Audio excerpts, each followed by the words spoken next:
There was something odd in the tone of the dispatcher's voice when he called to tell me a person needed picking up at Bramlett Road late one summer night in 1947. I shuddered when I heard the name of the street. I did not want to go anywhere near that area, especially at midnight. But I drove a yellow cab, and it was my job to pick up a call when it came. So I swallowed and headed toward Bramlett Road and the slaughter yards. I'd been out of town when the incident happened. I call it an incident, but it was murder, plain and not so simple. A fellow named Brown who drove a cab with our company was robbed and stabbed to death in his cab. Next day a man named Willie Earl was picked up by the police the very next day and put in jail for the crime, though he denied doing it. Then a bunch of hotheads who drove cabs for our company gathered together, passed around a bottle of whiskey and talking about getting the fellow who'd stabbed Brown. One of the men went out and borrowed a shotgun, and the mob drove to the jail, grabbed Earl and threw him in the back of one of the cabs. The hotheads took him to the slaughter yards and they dragged Earl forcibly from the cab and started beating him. A man pulled a knife and waded into the mob with it, and Earl shouted, "Lord, you've killed me."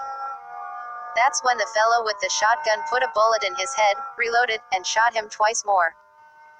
When the mob was sure he was dead, they climbed back into their separate cabs and fanned out, each heading back to the city by a different route.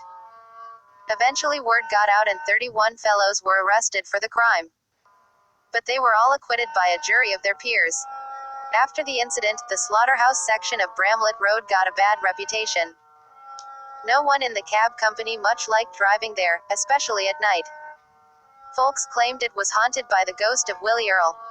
I shivered as I pulled onto Bramlett Road and slowed down to look for my passenger. No one was there. I parked the cab and got out to have a quick smoke while I waited. All at once, the temperature around me plummeted. I froze in place, suddenly terrified, as someone moaned in terror from the other side of the road. The sound scraped my nerves raw. I could hear the unmistakable thud of hammering fists, and the darkness was filled with swirling black silhouettes pounding on something, or someone. I fumbled for the icy cold door handle as a man shouted agony, "Lord, you've killed me."